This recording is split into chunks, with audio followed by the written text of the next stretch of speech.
Because they kill her, or at least that's their intention. Because they do the Bond villain thing where it's like, like kill her, and then he walks in and is like, is she dead? Yes. And then it's like, well, you put something there to kill her, and you left, so maybe.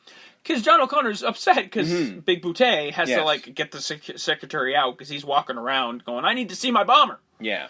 He holds him up like, you listen to me, monkey boy. Yeah, like fuck you, shit. I'm running the show here, and lets him go, and then we gotta go because we're about to leave on our spaceship. Yeah. But I was told I can kill her. Yeah. Let's go. Go. We're leaving now. But he sets the little thing on the track and goes, and he sets it off, and then he takes off.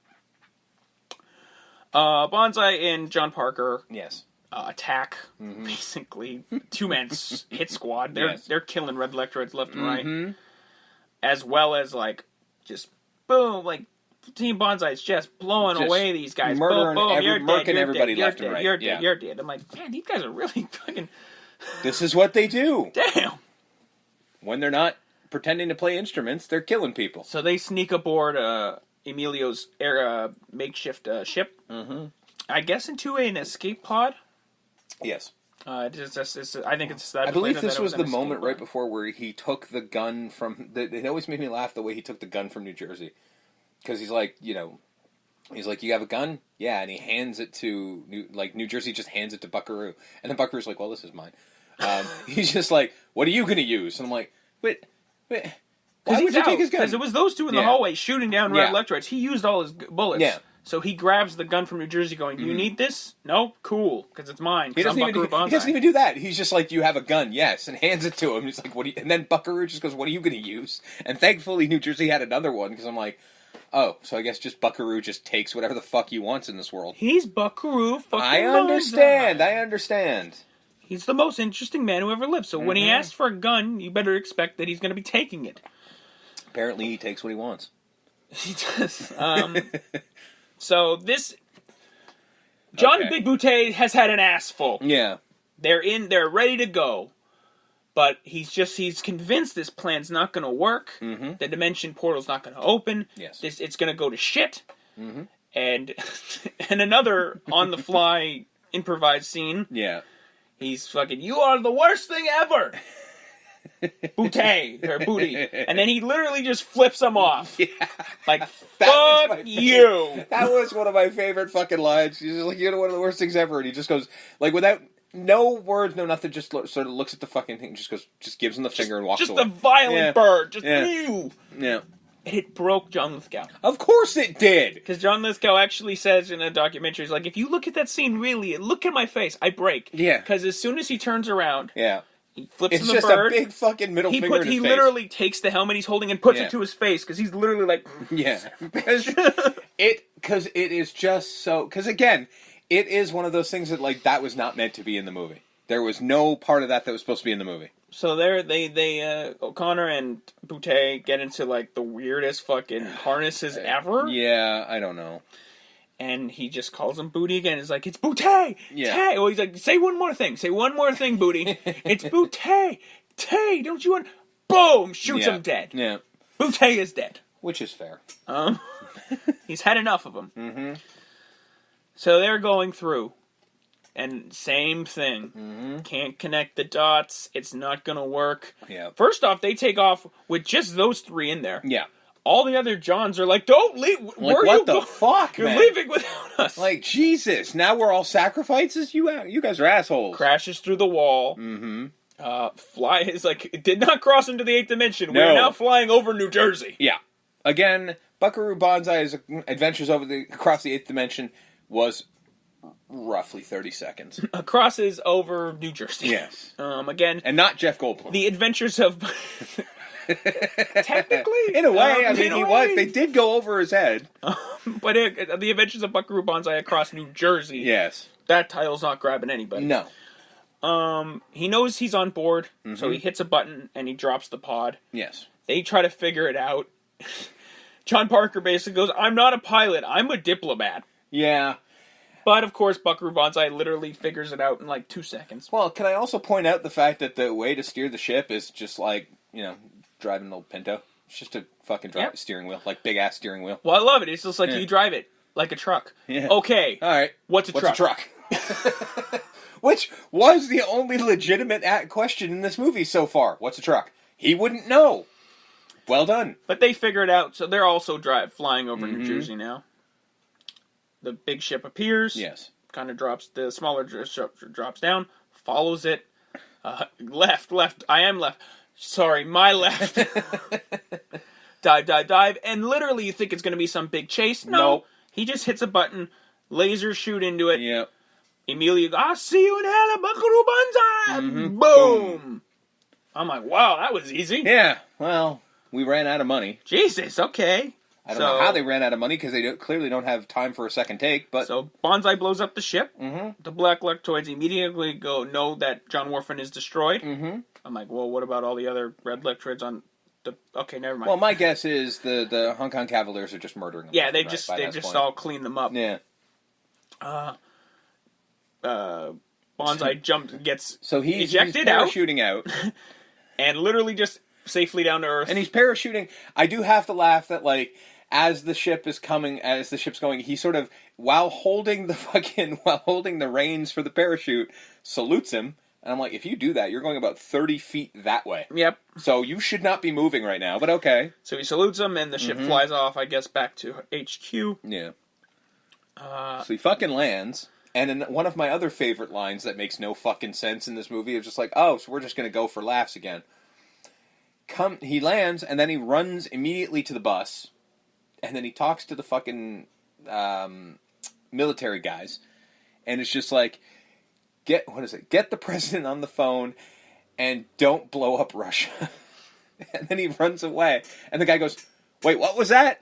Do we blow up Russia? Yeah, he's just like well, he asked Buckaroo Bonzai, so it's like, did you blow the ship up? Do we have to kill Russia? Yeah. Yes on one, no on two. Wait, is two Russia? Two Russia. And I'm like, okay, first of all, yeah, that was clear, but okay.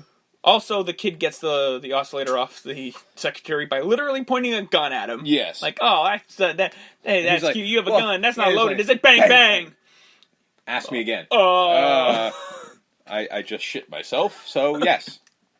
I do like he also tries to bribe him with, I got a crisp $20 bill here. Mm-hmm. Grabs the oscillator, grabs the 20s, heads over. Well, that's when Buckaroo showed up. Basically says you can have his job. Points to Perfect Tommy. Like, why does Perfect Tommy get shit on the entire film? Because he's perfect. Like, he gets shit on the entire film. It's because he's perfect. I guess. Mm-hmm. All right, fair enough. Yeah. So Goldblum's like, I did all I could. Yeah. So Penny's dead. Mm-hmm. May she rest in peace. Or... And then she's dead on his bed, like, covered in the sheet. Mm-hmm. Pulls the sheet over to, like, give her a kiss. He's Sleeping Beauty, sir. I'm like, if she's actually dead, that's a little weird, bud, but okay. Buckaroo Bonzai, whatever. Don't question it. So he gives her a kiss, electroshock. Uh-huh. Okay.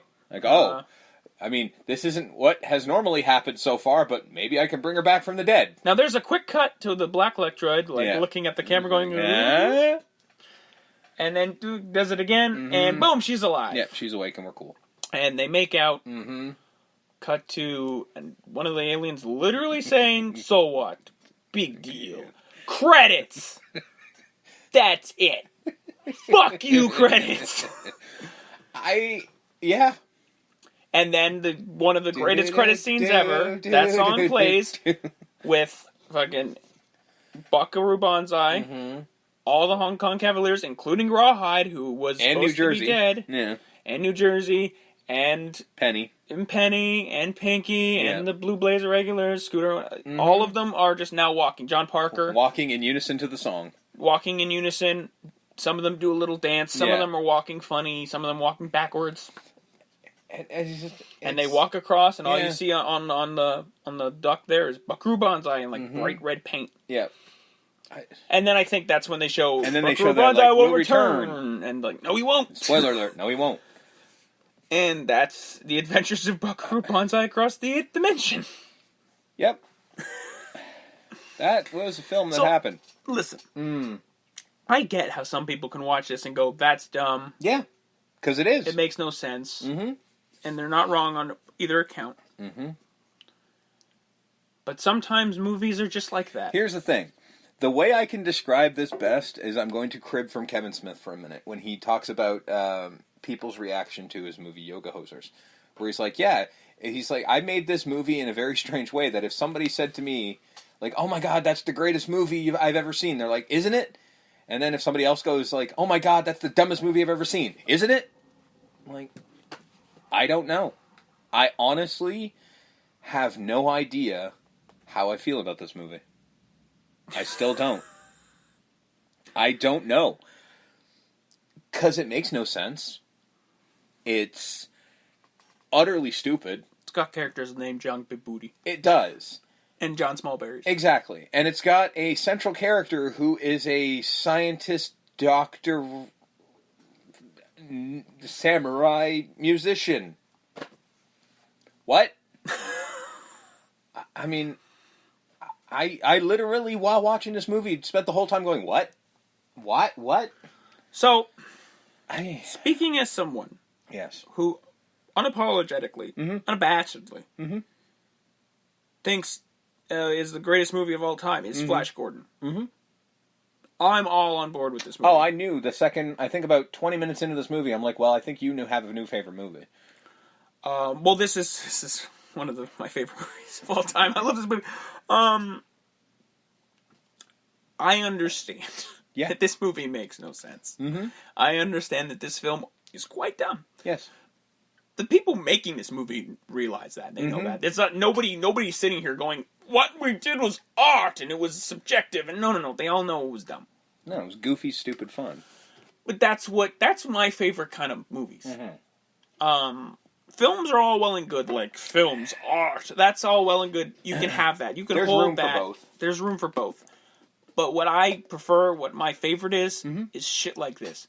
Just dumb nonsense that doesn't have to make any sense. It's the watermelon scene. I'll explain later. That's basically what you need to understand. What all this movie is that scene. You know what I mean? That's all you... None of this makes sense, and that's okay. Yes. I mean, that being said, I'm giving this 9. Monkey Boys! Out of 10. It's not not a perfect... It's not a 10 out of 10, but it's damn near close for me. Again, this is right down my lane. This is why I picked this movie. Spoiler alert. This entire month is going to be filled with movies that I picked. Yeah. So... There might be some where you're on board and you're like, hey, cool, awesome. And there's going to be weeks where you're like, I have to watch that, huh? Yep. Actually, I don't think so. Okay. I think this was the only one that I'm like, I don't know how I'm going to feel. No, because I'm changing one of them. Oh, really? I'll explain. Oh, are you changing it? Are you changing next week's too? No. Okay, because I'm going to... Don't fucking do that. No. All right. It's 2 weeks from now. All right. So... If you hear Steve's head explode during... Yeah. You'll know why. It's because I pick these movies. Yeah. Okay, so my rating of this movie. I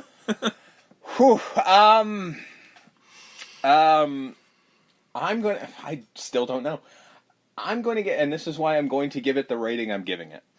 I'm going to give it 6.5... Penny hang up the phones. Now, I never wanted to give a half, but the only reason I am is my significant, my signifying that I still don't know how I feel.